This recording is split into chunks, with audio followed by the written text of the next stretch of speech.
El Señor les bendiga rica y abundantemente en esta hermosa hora. Hoy quiero continuar con el tema que en el anterior video estuve tratando. Y ese tema es respecto a la salvación. Yo les había prometido que hoy les iba a hablar respecto a si la salvación se pierde o no se pierde. Hay muchos versículos, muchos textos bíblicos que hablan al respecto. Y sé que no es fácil, es un tema bastante difícil tratarlo, pero hay muchos que quieren hacerlo en cuestión de 5 minutos. Usted ve cantidad de videos en las redes sociales donde dicen, se pierde la salvación, y comienza el tipo a decir cosas, versículos aprendidos, y en cuestión de 5 o 10 minutos quieren resolver un tema que en toda la historia no se ha podido resolver. Entonces, como yo soy partidario de que debemos cuidarnos, guardarnos para el Señor.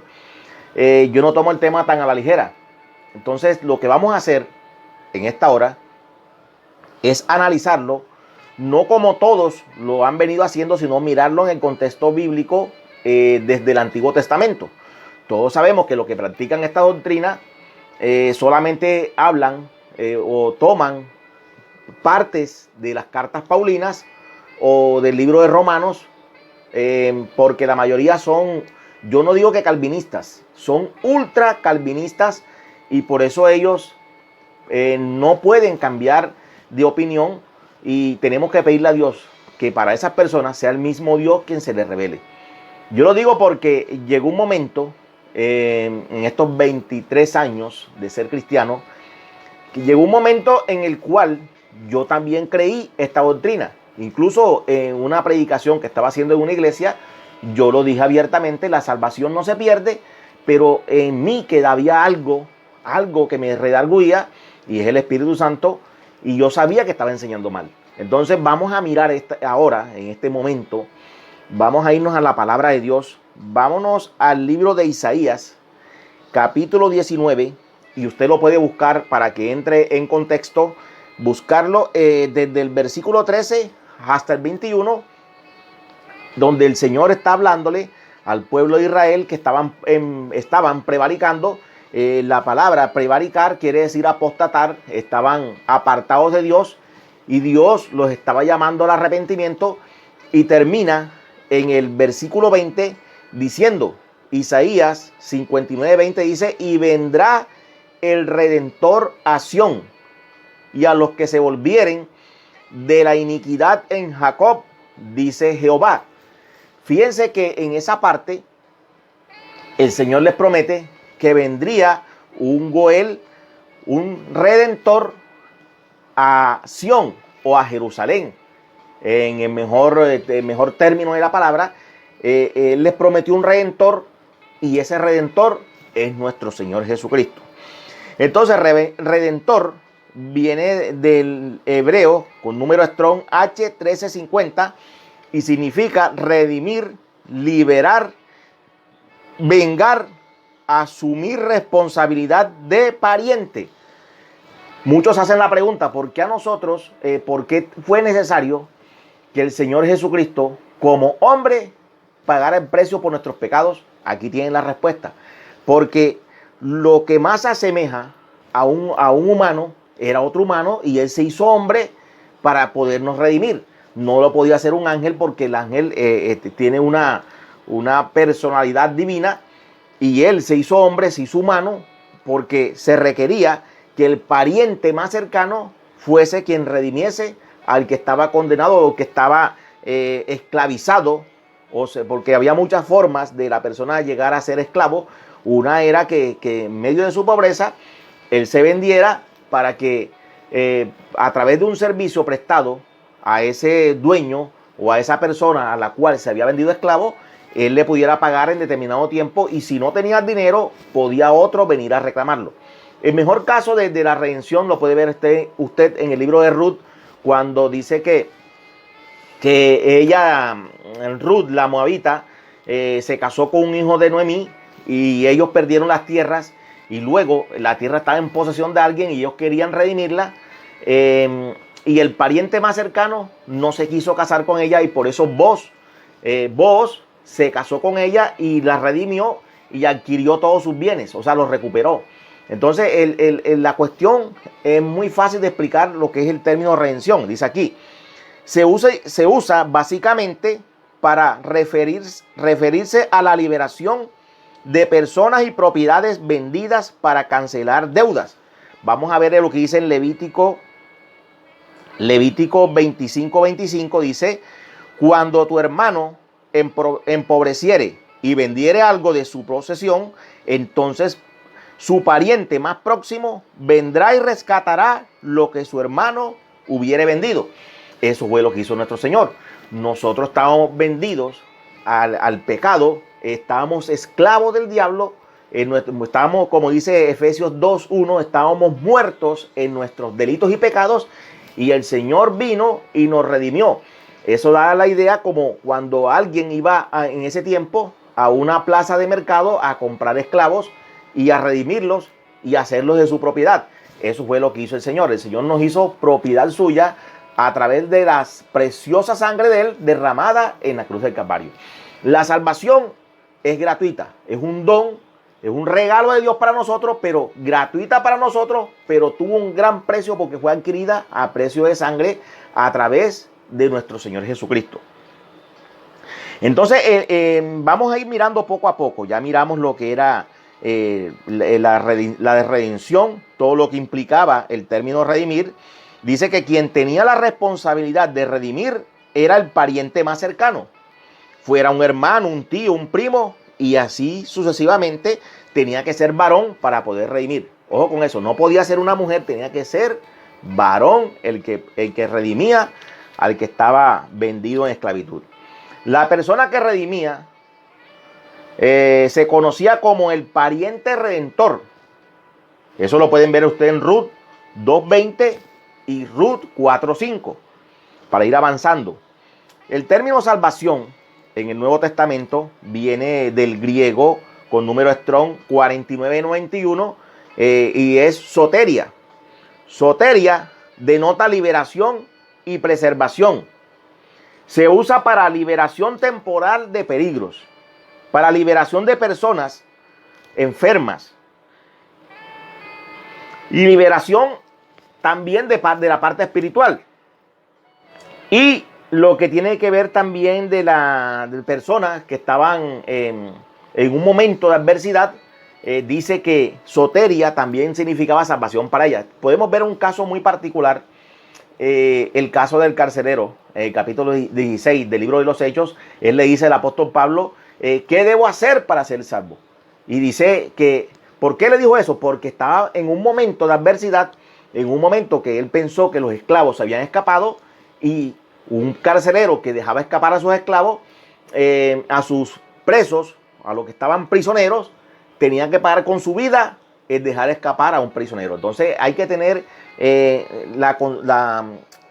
analizar el tema, porque muchas veces las palabras en griego tienen varios significados y el significado de una palabra no es el mismo en todos los textos. Entonces en ese texto, soteria implica liberación de un momento de peligro. El carcelero vio que estaba en peligro su vida porque se le habían escapado unos presos, y él pensó que le iba a suceder como le pasó a unos soldados que estaban custodiando al apóstol Pedro, y como el ángel fue y lo liberó, pagaron con su vida el haber dejado escapar al apóstol Pedro. Entonces, liberación viene del griego soteria, que implica también salvación.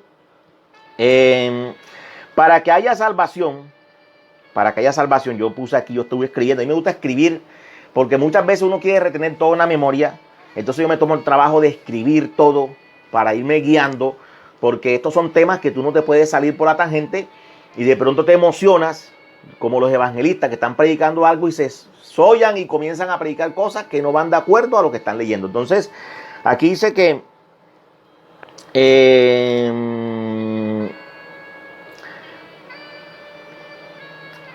para que haya salvación tiene que haber primero arrepentimiento. Porque es que tenemos la idea de que la salvación viene como cuando alguien llega a un lugar y comienza a hablar de finanzas en una iglesia, por ejemplo. Comienza a hablar de finanzas Y después que termina allí, entonces pregunta, ¿hay algún inconverso aquí? Y levantan la mano 2 o 3 personas. Y de esos 2 o 3 hay un hermanito que siempre, en todas las iglesias y eso, hay hermanitos que cada vez que llega un predicador pasan adelante y hacen la oración de fe. Entonces, no hablaron nada del evangelio, no hablaron nada de arrepentimiento, pero ellos le hacen una oración de fe a una persona y la ponen a recibir supuestamente a Cristo y automáticamente ellos dicen, ya perteneces a la familia de Dios, ya eres salvo, bienvenido a la familia de Dios. Entonces, la oración de fe, si la persona no lo hace de todo corazón, si la persona no reconoce sus pecados de todo corazón y decide apartarse, eso no es arrepentimiento. Entonces, como no hay arrepentimiento, no hay salvación. Para que haya salvación, primero debe haber arrepentimiento en una persona. Arrepentimiento viene del griego con número Strong G3341 y es metanoia. Metanoia denota cambio de parecer o de manera de pensar. Fíjese, arrepentimiento viene del griego metanoia, que implica cambio de parecer o manera de pensar. O sea, el arrepentimiento es la prueba visible de que eres salvo, ya que el arrepentimiento o cambio de parecer involucra apartarse del pecado y acercarse a Dios. Arrepentimiento implica apartarse del pecado y acercarse a Dios. Por eso es que hay muchas personas que usted ve que de pronto, como les hablé en el mensaje sobre el arrepentimiento, hay personas que deciden dejar de pecar, dejar de fumar, por ejemplo, y no fuman más. Pero ahí no hay arrepentimiento porque es que esa persona dejó de fumar, pero por su salud. Hay otros que dejan de hacer cosas malas por agradar a su esposa, a un amigo o algo, o porque va a trabajar en una empresa y le pueden hacer pruebas de alcoholismo, de alcohol. Entonces dice, no fumo más, no tomo más, porque le conviene, pero no hay arrepentimiento, porque arrepentimiento es cuando tú dejas de hacer algo que va en contra de las escrituras y te acercas a Dios. Tú dices, lo que yo estaba haciendo está mal, ahora quiero hacer las cosas bien, quiero buscar de Dios, quiero conocer de Dios para seguir adelante y caminar en salvación. Entonces, la salvación es un regalo de Dios, es gratis, es un don gratuito de parte de Dios, en donde Él decide justificarte y perdonar tus pecados pasados, no como dicen algunos, pasados, presentes y futuros. No hay versículos que corroboren eso, pero sí hay uno que dice que Él perdonó todos tus pecados pasados. En Romanos capítulo 3 lo dice. Entonces es importante que tengas en cuenta que el arrepentimiento es la prueba visible de que tú eres salvo. Y arrepentimiento implica ¿qué? Que estás buscando de Dios. Arrepentimiento no es que dejaste de hacer algo y te quedaste en tu casa, no buscas de Dios, no haces ayuno, no oras, no vigilas, no perseveras en el camino de Dios. Entonces allí no hay salvación. De pronto hay un cambio de ética en tu vida, pero no hay salvación porque no te has arrepentido, porque no estás buscando de la presencia de Dios. Entonces, Mateo 4:17 dice, vamos a leerlo, el Señor Jesucristo, cuando comenzó a predicar, fue una de las primeras cosas que Él dijo. Mateo 4:17 dice, desde entonces comenzó Jesús a predicar y a decir, arrepentíos, porque el reino de los cielos se ha acercado. Fíjense que Jesús, nuestro Señor, no se acercaba a la gente a hacerle una oración de fe, sino que les predicaba el reino de los cielos. Les predicaba sobre arrepentimiento. ¿Para qué? Para llegar a ser salvos. Ese es el primer paso, el arrepentimiento. Efesios 1, vamos a leerlo aquí. Efesios 1. Vamos a hablar primero lo que es salvación. Estamos entrando en contexto. Efesios 1, versículos 13 y 14. Vamos a ver qué nos dice. Dice, en Él, o sea, en nuestro Señor Jesucristo, también vosotros, habiendo oído la palabra de verdad, ¿cuál? El evangelio, las escrituras, el evangelio de vuestra salvación, y habiendo creído en Él, fuisteis sellados con el Espíritu Santo de la promesa, que es las arras de nuestra herencia hasta la redención de la posesión adquirida para alabanza de su gloria. Aquí dice que si una persona no es expuesta al evangelio, no puede ser salva. O sea, si tú vas a una congregación a dar un testimonio, porque hay gente que se convierte supuestamente a través de un testimonio, pero vamos a ver que en ese testimonio el que está relatando su vida pasada no usa sino de 2 o 3 versículos bíblicos fuera de contexto, y él dice que está predicando el evangelio. Entonces, los testimonios no son el evangelio. El testimonio es una experiencia personal que alguien tiene con el Señor, y no quiere decir eso que el Señor va a tratar por igual a todo el mundo en base a ese testimonio. Entonces, tiene que ser expuesta la palabra de Dios. La persona tiene que saber a qué Cristo, a qué persona va a recibir, a qué maestro va a seguir. Porque cuando tú dices recibo al Señor, estás diciendo me hago discípulo de Él y lo sigo sus caminos, sigo sus enseñanzas, y en base a la palabra tú vas a perseverar en los caminos del Señor. O sea, no puedes ser salvo, como te dije ayer, si no te has arrepentido y si no no perseveras en los caminos de Dios. Entonces, la salvación implica haberse arrepentido y buscar de la presencia de Dios. Efesios 1, 13 y 14. Entonces vamos a ver ahora algunos argumentos para pensar que la salvación no se pierde. Esto es muy frecuente en ese tipo de enseñanzas donde te dicen, yo no soy legalista, yo no soy religioso, yo soy libre en Cristo Jesús, yo soy salvo, siempre salvo, y por lo cual, como la salvación fue gratis, fue por gracia, yo puedo vivir una vida libre. Entonces, si tú dices, bueno, y si una persona entra en pecado, no, nunca fue cristiano, dicen ellos. O sea, supuestamente si alguien está bien en los caminos de Dios y se aparta, dicen que no, que él nunca fue salvo. Que si pecó, si retrocedió, nunca fue salvo, dicen ellos. Uno de esos argumentos es la predestinación. Predestinación del griego G, número Strong, G3724. Ellos dicen que la predestinación es algo como que Dios estipuló desde el principio para que tú te salvaras. O sea, que tú puedes hacer lo que quieras. Tú puedes caer en adulterio. Tú puedes, mejor dicho, cometer el delito más grande, pero tú te vas a salvar porque Dios te predestinó desde el principio para salvación. Pero hay un problema en esa teoría, porque si tú fuiste predestinado, si hay algunos predestinados para salvación, quiere decir que hay otros predestinados para perdición. Entonces ellos dicen, no, pero es que está el caso de Judas. Judas fue predestinado para perdición. No, Judas tuvo las mismas oportunidades de todos, siendo que su corazón se dañó y él entregó al maestro. Pero todos tenemos, como dice Primera de Timoteo 2:4, si no me equivoco, dice que Dios quiere que todos los hombres se arrepientan y procedan al arrepentimiento buscando la salvación.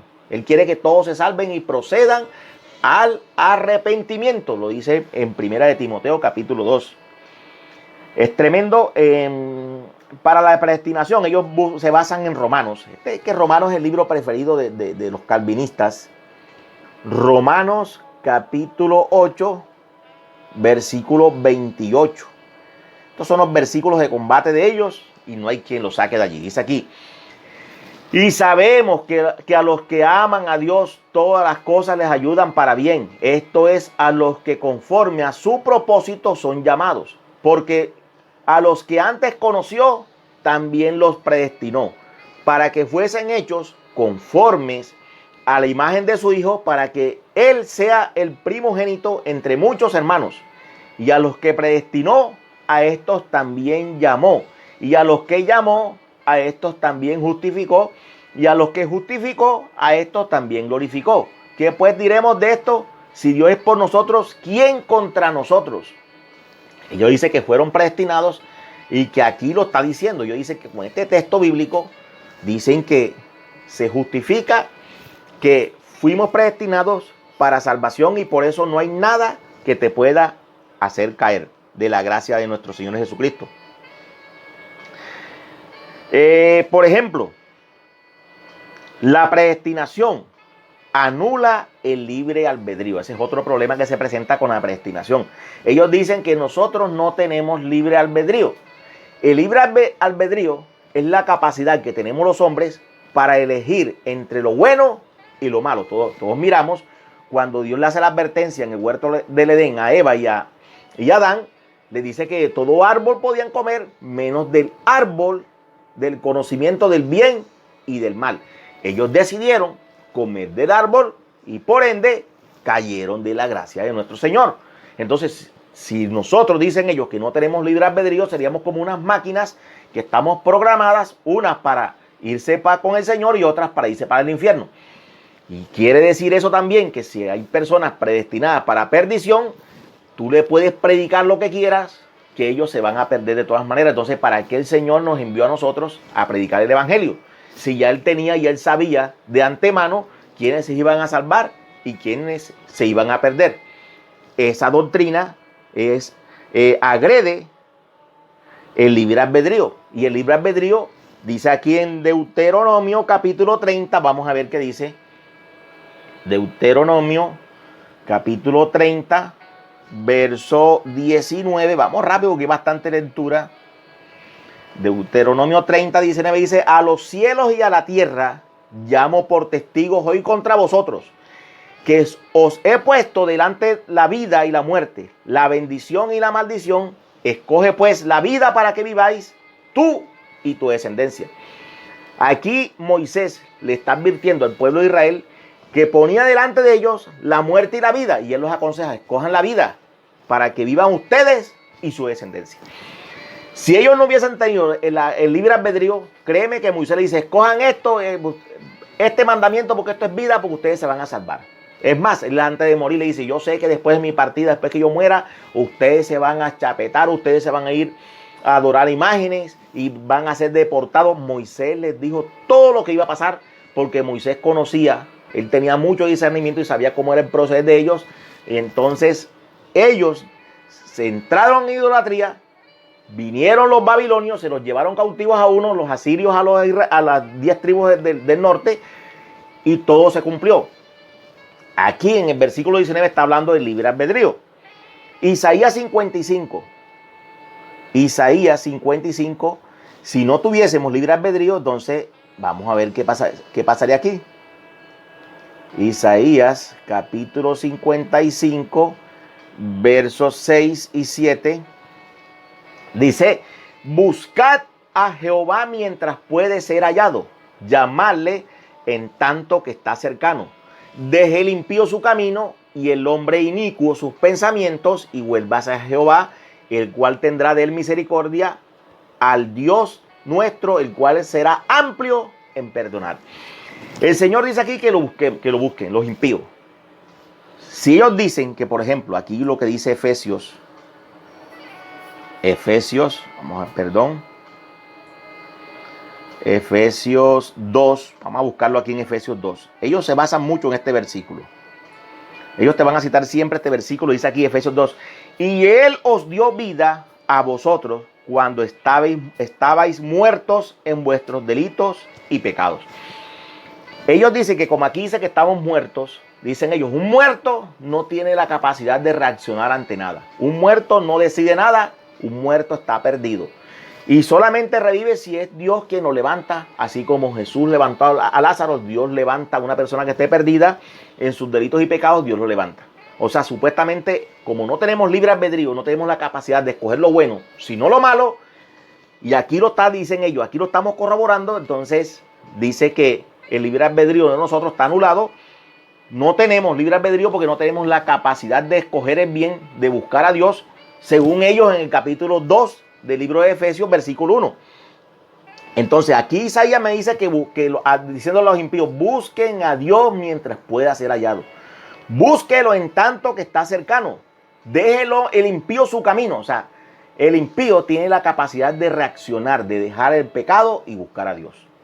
Ese es un cuento calvinista, cuento de algunos bautistas tempranos y de estos bautistas reformados que están hablando de que el hombre no tiene libre albedrío. Lucas 15, vamos a mirar la parábola. Lucas 15, vamos a buscarlo acá. Vamos para que ustedes se puedan dar cuenta. Lucas 15, versículo 11 en adelante, está relatando el Señor Jesucristo la parábola del hijo pródigo. Y el hijo pródigo es la prueba más fehaciente de lo que es el arrepentimiento. Aquí vamos a ver, aquí vamos a notar, usted va a notar del versículo 11 hasta el 32, que es la parábola. Pero yo quiero hacer énfasis en los dos versículos 16 y 10 al 19. Vamos a mirarlo porque aquí él dice que el hijo pródigo, el hijo más joven, pidió su herencia, se fue lejos de su padre, malgastó su dinero. Cuando ya cayó en bancarrota, que malgastó todo su dinero con mujeres y cometiendo pecado, cuando ya cayó en lo más bajo, que fue comer algarrobas, que era la comida de los cerdos, dice que el versículo 16 dice, y deseaba llenar su vientre de las algarrobas que comían los cerdos, pero nadie le daba. Y volviendo en sí, ¿qué quiere decir volver en sí? Reaccionar. O sea, lo que yo les enseñé en el video anterior, nadie puede decir, no, fue que el diablo es el culpable porque el diablo fue el que me hizo pecar. Nosotros tenemos la capacidad de pararnos firmes y decirle no al pecado. Y si hemos caído en pecado, si estamos perdidos, estamos yendo camino al infierno, así como estaba el hijo pródigo, tenemos la capacidad de volver en sí, de reaccionar, de recapacitar, de cambiar de mente, de cambiar de forma de pensar y volver nuevamente a los caminos de Dios. Porque aquí la parábola representa las 10 tribus del norte y las 2 tribus del sur. Está hablando exclusivamente de ellos, pero también es una analogía de lo que es el arrepentimiento de una persona que sea cristiana, que sea parte de Dios, que diga de un momento a otro, no quiero saber más nada del evangelio, me voy. Pero llegado un momento, como Dios es tan amplio en misericordia, esa persona cae lo más bajo del pecado, le pide perdón a Dios y Dios lo levanta. Dios lo perdona porque Dios es amplio en perdonar. Así que aquí no me dice que volviendo en sí dijo, ¿cuántos jornaleros en casa de mi padre tienen abundancia de pan? Y yo aquí perezco de hambre. Me levantaré e iré a mi padre y le diré, Padre, he pecado contra el cielo y contra ti. Yo no soy digno de ser llamado tu hijo. Hazme como uno de tus jornaleros. O sea, hay un arrepentimiento genuino. Le pide perdón a su padre. Pero aquí el relato no me dice, porque ellos para argumentar eso dice que si alguien que dice que es cristiano cae en pecado, no se va a perder porque mismo Dios sale y lo rescata. Dios sale a buscarlo. O sea, Dios va a emplear cualquier medio para rescatarlo. No, aquí está hablando que él decidió dejar a su padre. Aquí el papá de los 2 muchachos representa a Dios. Y entonces dice que el papá no salió a buscarlo. El papá se quedó allí, pero su papá tenía la disposición de perdonarlo en el momento que él regresara. ¿Qué pasó? Él reacciona y decide regresar y pedirle perdón. Y lo perdonó. Aquí por ninguna parte dice que el papá salió a buscarlo. Él reaccionó, se arrepintió y regresó. O sea que el libre albedrío se representa aquí en esta parábola. Para los que dicen que no tenemos libre albedrío, dice que él volvió en sí. Volver en sí es recapacitar, porque el diablo no te puede tomar al 100% la mente. Siempre hay una parte que él no puede tocar. ¿Y es para qué? Para que tengas una responsabilidad delante de Dios. Porque si tú dices, no, es que, por ejemplo, los homosexuales. Hubo un psiquiatra en Estados Unidos que dijo que el homosexualismo era una enfermedad. Y en aquel momento muchas ONG se levantaron en contra del psiquiatra y lo hicieron retratarse. Y él se retrató porque y reconoció de que supuestamente el homosexualismo no era una enfermedad. Pero yo creo que ahí está obrando el mismo Dios. Porque si el homosexualismo fuese una enfermedad, entonces Dios no podía juzgarlo, porque Dios no puede juzgar a una persona que está enferma. Entonces los mismos homosexuales dicen que su desviación es una inclinación normal a ellos tener su libre desarrollo, entonces ya ellos se hacen culpables, hay una responsabilidad delante de Dios. Entonces podemos ver que el libre albedrío que está fijo, está en nosotros, queda claro en esa parábola del hijo pródigo que tenemos la capacidad de reaccionar ante ciertas circunstancias. Entonces, avancemos. Les he dado 3 textos bíblicos que siempre lo hago para corroborar o para establecer una doctrina. Hablan también de la gracia irresistible. Ellos dicen que aunque tú no quieras, cuando Dios decida salvarte, Él te va a salvar porque hay una gracia irresistible que nosotros no tenemos la capacidad de rechazar. O sea, cuando Dios decide salvarte, Él te va a salvar.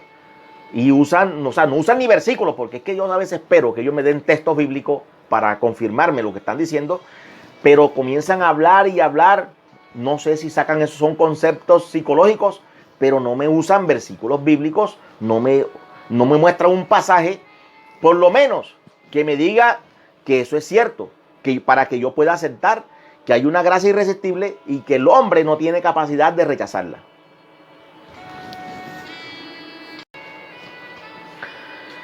Hablando de la gracia irresistible, ellos dicen que el hombre no tiene la capacidad de rechazarla. Vamos a ver lo que dice el libro de los Hechos, capítulo 7, Hechos 7, 51. Esteban presentando defensa ante el concilio o ante el Sanedrín. Mire lo que dijo: duros de cerviz e incircuncisos de corazón y de oídos, vosotros resistís siempre al Espíritu Santo como vuestros padres, así también vosotros. Aquí me está hablando de que al Espíritu Santo se le puede resistir.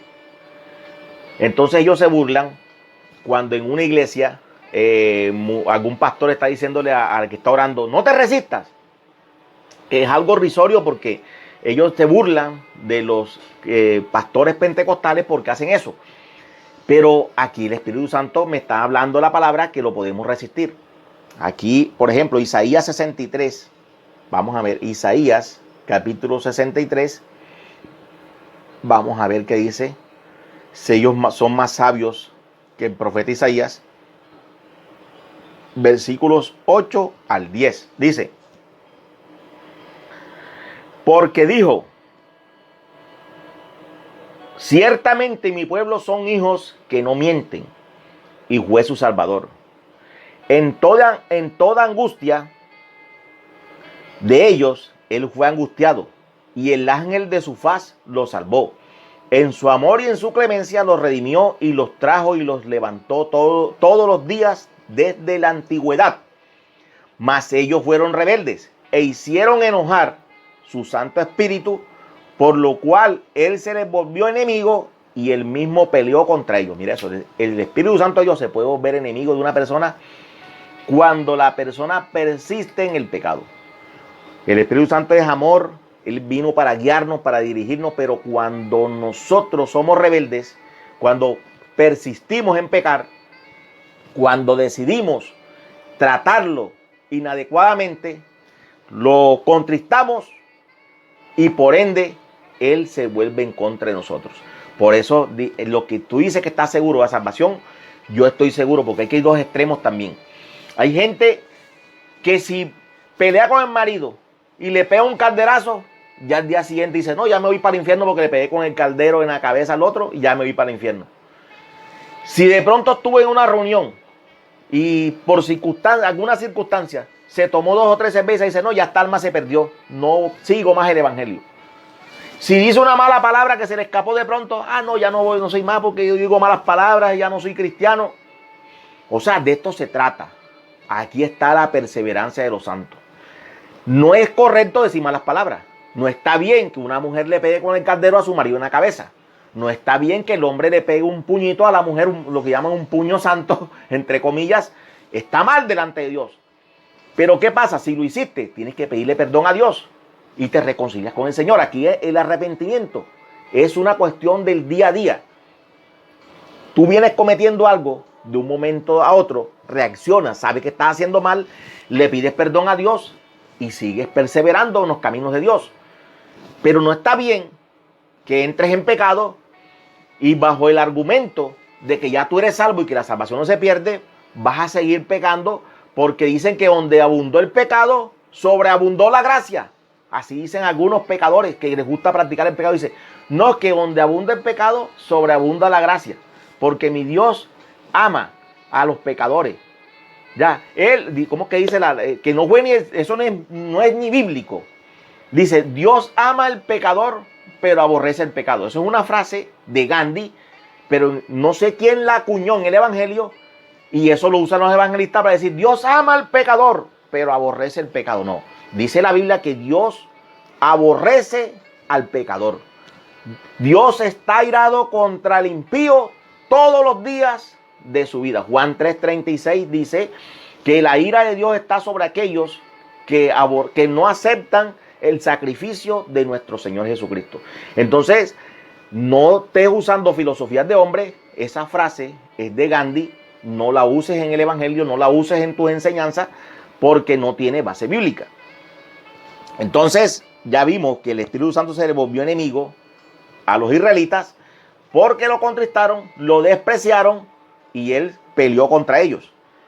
Juan 3:19 al 20, vamos a mirarlo.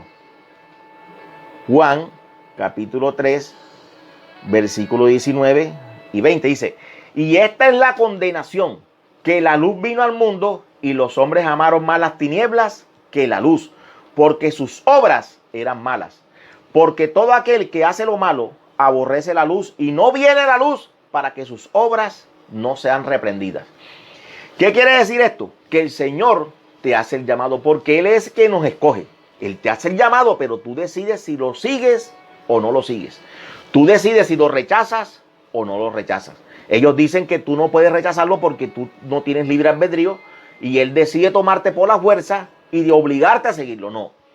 El Señor te hace el llamado como prueba de que Él te perdonó, de que Él no va a tener en cuenta tus pecados, pero tú eres quien decide si lo sigues, si abandonas el pecado y te acercas a Dios a través de mi Señor Jesucristo, o si quieres seguir persistiendo en el pecado y vas derechito al infierno.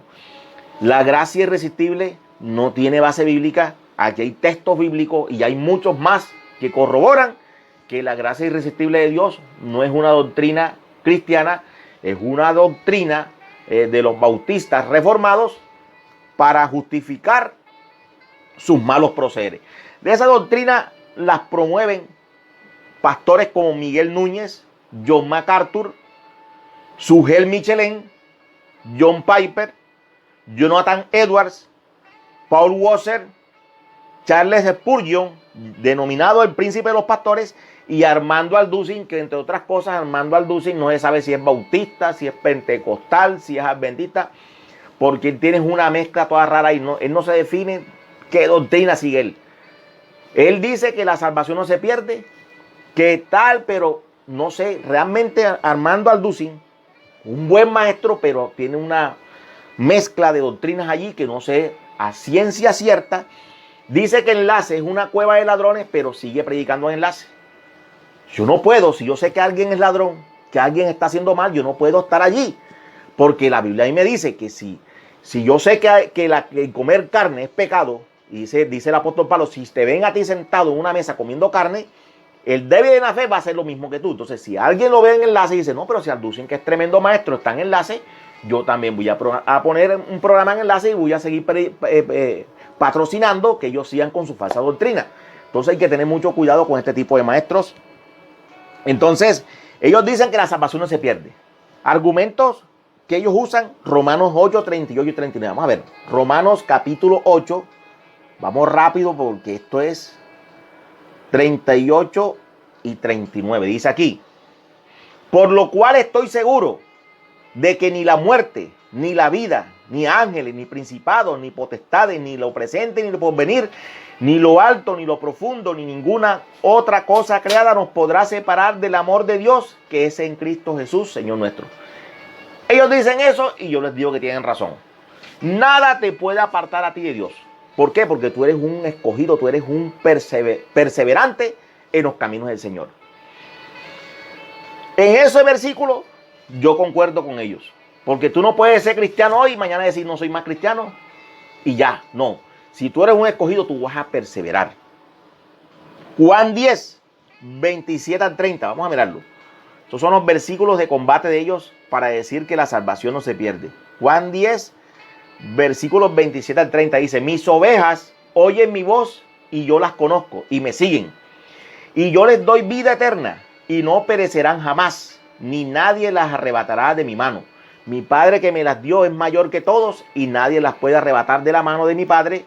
Yo y mi Padre uno somos. Ellos dicen que porque este texto bíblico dice que nadie las podrá arrebatar de la mano de Dios, la salvación no se pierde aunque una persona haga lo que quiera hacer. Eso lo dicen ellos y dan a entender que tú puedes practicar el pecado. E incluso John MacArthur y este señor Miguel Núñez en una conferencia dijeron que una persona, aunque caiga en adulterio, aunque se suicide, si se muere y si es cristiano, se va para el cielo. O sea, ¿por qué? ¿Por qué dicen ellos? Porque dicen ellos que el único pecado, ese es el argumento más grande que ellos tienen, que el único pecado imperdonable es la blasfemia contra el Espíritu Santo de Dios, el cual está, vamos a leerlo, en Lucas 12:10. Anótelo, Lucas 12:10. Estos son los argumentos de ellos. Dice: a todo aquel que dijere alguna palabra contra el Hijo del Hombre, le será perdonado. Pero el que blasfemare contra el Espíritu Santo, no le será perdonado. Dicen ellos que el único pecado que Dios no perdona es este. Por lo cual, cualquier otro pecado, Dios lo perdona. Dicen esto, pero ellos no permiten que una mujer predique en una congregación. Ellos no están de acuerdo que una mujer pueda ser pastora porque eso es pecado. Entonces, si la mujer que predique, que esté predicando el evangelio, que esté ministrando en una iglesia, dígale a él que el único pecado imperdonable es este, y por lo cual eso, si ella predica en una iglesia, Dios no la va a condenar por predicar. Eso es una buena defensa para este tipo de predicadores, porque ellos enseñan eso, que una mujer no puede predicar en una iglesia, no puede enseñar, porque eso solamente tienen que hacerlo los hombres. Entonces, si el único pecado imperdonable es este, yo no veo por qué hay pecado en que una mujer predique. Ya el tema del pastorado de una mujer ya es cuento aparte, pero ellos llegan al extremo de decir que si una mujer predica, no está bien bíblicamente. Entonces, ya viendo ellos que se basan en que el único pecado que Dios no perdona es la blasfemia contra el Espíritu Santo, yo quiero agregarle otros versículos que me dicen claramente que hay otros pecados que Dios no perdona, y si tú los haces, si tú los cometes, te vas para el infierno. Primera de Corintios 3:16 y 17. Vamos a leerlo de rapidez. Primera de Corintios, capítulo 3, versículos 16 y 17. Dice: ¿no sabéis que sois templo de Dios y que el Espíritu de Dios mora en vosotros? Si alguno destruyere el templo de Dios, Dios le destruirá a él, porque el templo de Dios, el cual sois vosotros, santo es. Fíjense que aquí habla de que dañe el templo del Espíritu Santo, que es nuestro cuerpo, Dios lo va a destruir a él. Y entonces, por eso es que alguien me dijo: no, es que tú no eres nutricionista para estar enseñando qué comer o no comer. Sí lo tengo que decir, porque la buena alimentación hace parte de cuidar nuestro cuerpo, que es el templo del Espíritu Santo. Si tu cuerpo es templo del Espíritu Santo, tú tienes que cuidarlo. Por eso es que no puedes estar fumando cigarrillos, no puedes tomar alcohol, no puedes drogarte, porque te estás dañando el cuerpo. Y si tú eres cristiano, Dios te va a destruir a ti. Y destruir implica perdición. Así es que aquí hay otro versículo, estúdialo bien y verás que lo que te estoy diciendo no es palabra mía, sino palabra de Dios. Apocalipsis 22:19, vamos a mirarlo. Apocalipsis 22:19 dice otro pecado, dice aquí: si alguno quitare de las palabras del libro de esta profecía, Dios quitará su parte del libro de la vida y de la santa ciudad y de las cosas que están escritas en este libro. Fíjese que aquí también dice que el que adultere la palabra de Dios y que le añada o le quite, Dios lo borra del libro de la vida. Y créanme que esta es una serie de advertencias hechas a cristianos. La Biblia fue escrita para gente cristiana, para gente que conocía a Dios.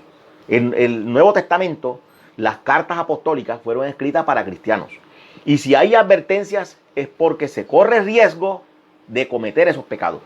Si no hubiera riesgo, si la salvación no se pudiese llegar a perder, créeme que Dios no se hubiese tomado el tiempo para decirle a los apóstoles, escriban advertencias, porque cuando hay, por ejemplo, una playa que está el mar picado, aquí en Cartagena a veces tú vas a la playa y encuentras unas banderas rojas, dice que no ingreses porque el mar está picado, lo que llaman que hay una marea alta, entonces te puedes ahogar, te ponen unas banderas allí y si vas a entrar y llega un salvavidas y te dice no entres porque te puedes ahogar.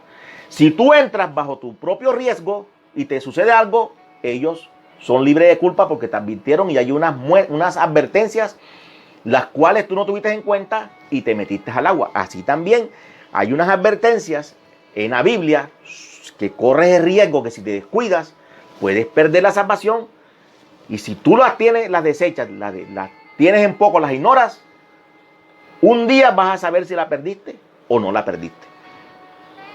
Apocalipsis 14, 9, 10. Apocalipsis capítulo 14, versículos 9 y 10. Dice, si alguno tiene oído, oiga. Si alguno lleva en cautividad, va en cautividad. Si alguno mata a espada debe ser muerto. Aquí está la paciencia y la fe de los santos. Este es el 13, vamos a buscarlo este es el 13. La perseverancia, ahí habla que debes perseverar. En Mateo 24 dice que el que perseverare hasta el fin será salvo. Ellos se burlan cuando ven ese versículo y dice, ¿perseverar en qué? ¿En qué vas a perseverar? Pues en tu salvación, en proseguir la meta, porque es que el cristianismo es una carrera en el cual hay una meta que es nuestra salvación y tienes que seguir avanzando en el día a día. No caer. Si caes en pecado, levántate nuevamente, pídele perdón a Dios, te arrepientes y sigues adelante. Vamos a ver, 9:10. Tremendo. Dice, el tercer ángel lo siguió diciendo a gran voz, si alguno adora a la bestia y a su imagen y recibe la marca en su frente o en su mano, él también beberá del vino de la ira de Dios que ha sido vaciado puro en el cáliz de su ira y será atormentado con fuego y azufre delante de los santos ángeles y el Cordero. Esta advertencia no es para los del mundo, porque los del mundo ya están perdidos. Todo aquel que no reconoce el pecado más grande que hay no es que tú fumes cigarrillo, no que tomes licor, no que pases metido en el celular jugando jueguitos en el celular, que no vayas a la iglesia. El pecado más grande es que no aceptes el sacrificio, que no reconozcas a nuestro Señor Jesucristo como tu Salvador. Ese es el pecado más grande. La incredulidad te lleva al infierno. Y aquí le está hablando a cristianos una advertencia: si usted le van a colocar la marca de la bestia en la época de la gran tribulación, tiene que dejarse matar mejor, porque si se deja poner la marca de la bestia, pierde su salvación. Y si mueres por la causa, por el nombre del Señor, va a ser de gran bendición, porque dice que vas a reinar con Él y vas a estar en el templo, reinando con el Señor. Esto es tremendo. Entonces, esa advertencia que va a ser borrado del libro de la vida y va a ser echado en el lago que arde con fuego y azufre, si se deja colocar la marca de la bestia. Ese es otro pecado que dicen ellos que no lo tienen en cuenta. Solamente dicen ellos que es la blasfemia contra el Espíritu Santo. Otro pecado dice aquí, Juan 15 del 5, Juan 15, muy rapidito, versículo 5 dice, yo soy la vid, vosotros los pámpanos. El que permanece en mí y yo en él, este lleva mucho fruto, porque separados de mí, nada podéis hacer. El que en mí no permanece será echado fuera como pámpano y se secará, y los recogen y los echan en el fuego y arden. Aquí le está hablando a sus discípulos, le está hablando a cristianos, que si te apartas del Señor, si cometes apostasía, pierdes tu salvación. ¿Y qué es la apostasía? Es abandonar voluntariamente la fe. No es porque te digan, incluso fíjese que los primeros discípulos, los primeros cristianos, los llevaban al Coliseo y los obligaban. El apóstol Pablo dice que obligaba a los cristianos a blasfemar el nombre y dice que Dios lo perdonó, claro, porque él lo hizo en un momento cuando él no era creyente, cuando no conocía cuál era el verdadero camino, la palabra de Dios a través de mi Señor Jesucristo. Entonces él obligaba a los cristianos a blasfemar y aún así Dios lo perdonó. Entonces tengamos mucho cuidado porque fíjese que ese pecado, hay pecados que Dios perdona. El problema es que hay gente que no peca y no se arrepiente. Pero si tú pecas y reconoces tu pecado y te apartas, Dios es amplio en perdonar y es seguro te va a perdonar. Y Primera de Timoteo capítulo 4, vamos rapidito. Primera de Timoteo capítulo 4, estoy dando el versículo para que tengan cómo argumentar. Dice: pero el Espíritu dice claramente que en los postreros tiempos algunos apostatarán de la fe, escuchando a espíritus engañadores y a doctrinas de demonios, por la hipocresía de mentirosos que teniendo cauterizada la conciencia, prohibirán casarse y mandarán abstenerse de alimentos que Dios creó para que con acción de gracias participasen de ellos los creyentes y los que han conocido la verdad. Fíjese que aquí está hablando de los que han conocido la verdad. No está hablando de gente incrédula. Está diciendo, porque Armando Alducin dice que la apostasía, que un cristiano no puede apostatar. Pero es que para que tú apostates, tienes que ser cristiano. Para que tú hables de divorcio, tienes que estar casado. Entonces, en este caso, para hablar de apostasía, se requiere que seas cristiano. Porque una persona del mundo no comete apostasía porque no está abandonando ninguna fe. En cambio, nosotros, que ya conocemos el evangelio, el camino de salvación, si damos un paso al costado y nos apartamos, eso es apostasía y nos perdemos. Perdemos nuestra salvación. El apóstol Pablo dice: he peleado la batalla, he guardado la fe. Así es que hay que tener mucho cuidado con estar escuchando doctrinas de demonios, porque hay personas que se ponen a escuchar enseñanzas de gente que no es cristiana y lo pueden hacer apartar de la verdad. Hay que tener mucho cuidado. Segunda de Timoteo, capítulo 4. Segundo libro de carta de Timoteo, capítulo 4, versículo 10. Aquí un personaje dice aquí: porque Demas me ha desamparado, amando este mundo, y se ha ido a Tesalónica, Crescente fue a Galacia y Tito a Dalmacia. Dice que habla que Demas lo ha desamparado amando más este mundo. Y Demas era un discípulo del apóstol Pablo. Y decidió apartarse, cometió apostasía, amando las cosas del mundo, y abandonó al apóstol Pablo y por ende al Señor. O sea que un cristiano puede cometer apostasía, se puede apartar de la verdad. Hebreos 2. Si con estos versículos que te estoy dando no entras en razón, entonces porque tienes la conciencia cauterizada. Dice aquí: por tanto, Hebreos 2.1 dice: por tanto, es necesario que con más diligencia atendamos a las cosas que hemos oído, no sea que nos deslicemos. Porque si la palabra dicha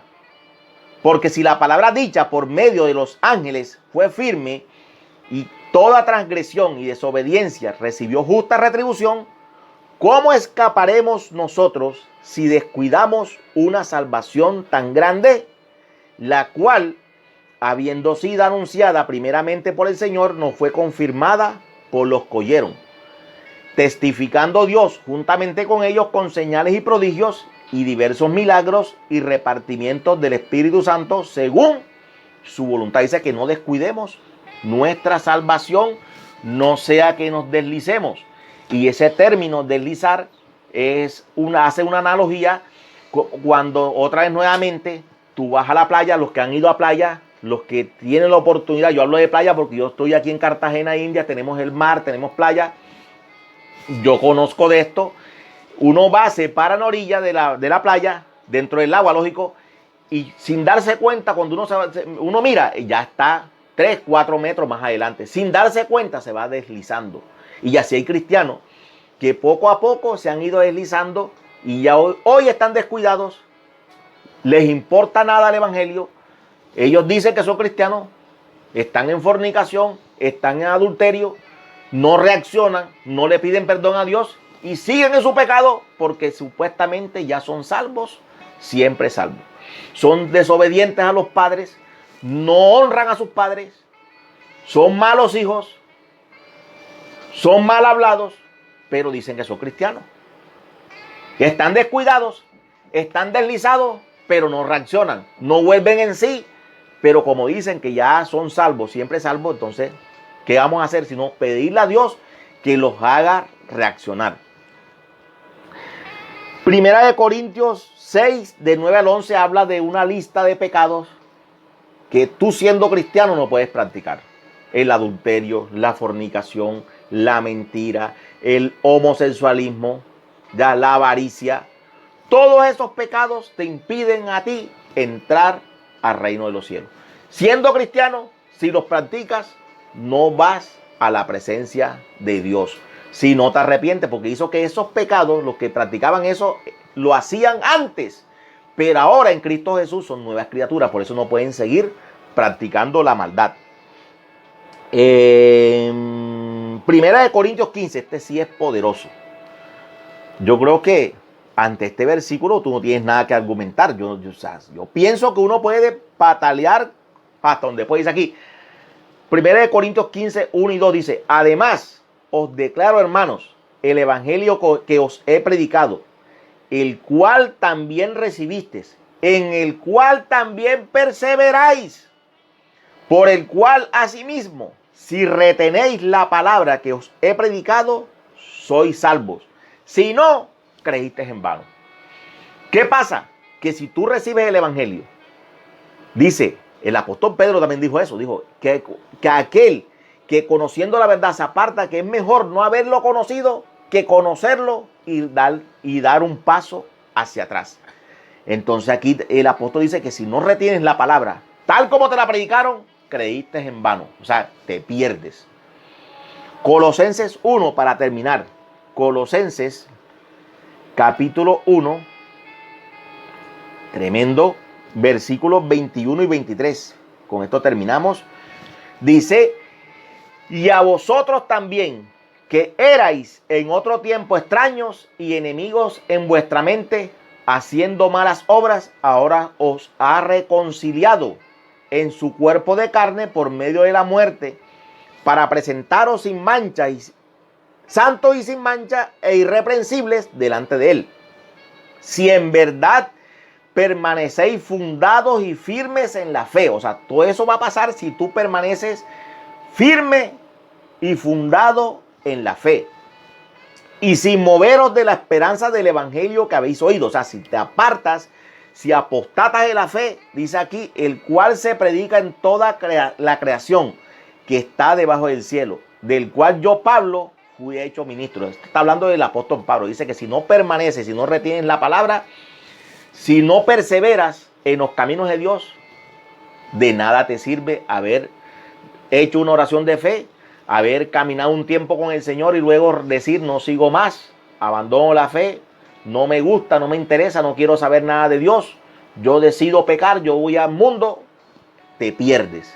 Aunque hayas estado en la iglesia un buen rato, aunque hayas sido pastor, aunque hayas sido maestro de la palabra, aunque hayas sido profeta, si te apartas, si apostatas de la fe, te pierdes. Hebreos 12:29. Vamos a ver qué dice Hebreos 12:29. 12:29 dice, porque nuestro Dios es fuego consumidor. Termina el apóstol Pablo hablando aquí, porque se supone que la carta a los hebreos la escribió el apóstol Pablo, es lo más seguro. Dice que después de aquí dice que pongamos nuestros ojos en Jesús, que hay una carrera, hay una nube de testigos que están mirando, que ya ellos pasaron por todas estas pruebas. La nube de testigos no son la gente del mundo que está a nuestro alrededor, la nube de testigos son aquellos mártires del evangelio, los profetas del Antiguo Testamento, que pueden decir que ellos resistieron hasta la muerte, perseveraron, que tú también debes hacer lo mismo. Entonces, ¿por qué? Porque si no lo hace, dice aquí que nuestro Dios es fuego consumidor. Dios es amor, pero también es fuego consumidor. Así que tengamos mucho cuidado.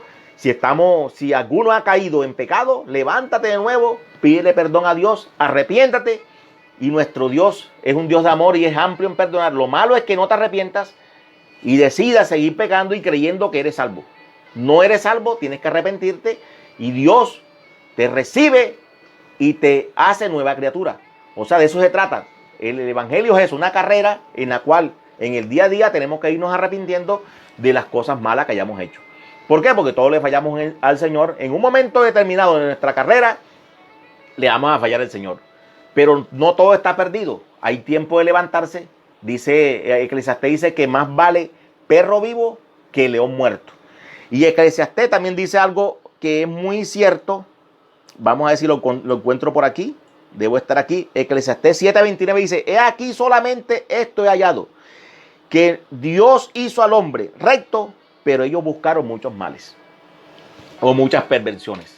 Eclesiastés 7:29. Porque también se ha llegado a decir de que nuestra naturaleza es pecaminosa, es caída. Pero a mí la Biblia me dice aquí en Eclesiastés que Dios hizo al hombre recto. Cuando Dios hizo a Adán, lo hizo recto, lo hizo santo. Eso quiere decir que si lo hizo a imagen y semejanza de Dios, y nosotros también fuimos hechos a imagen y semejanza de Dios, por lo cual nuestra naturaleza no es pecaminosa, sino santa. Por eso es que tenemos la capacidad de reaccionar, de arrepentirnos y buscar de la presencia de Dios. Que el Señor te bendiga, que el Señor te guarde y hasta una próxima oportunidad. Y si tienes dudas, genera preguntas. Aquí voy a dejar mi número de WhatsApp para que me preguntes o me pidas una aclaración si en algún texto bíblico no entendiste. Como les dije antes, yo no me adorno mucho. Yo hasta me enredo porque a veces uno aquí con este calor y los abanicos se embolata uno, pero lo importante es que no me embolate con la palabra de Dios. Eso sí lo tengo claro, ya no me da vergüenza. Yo soy así y el Señor me usa de una manera natural, sin tanto adorno. Así que Dios te bendiga y que la paz de nuestro Señor Jesucristo esté sobre ti y sobre tu familia. Bendiciones. Shalom.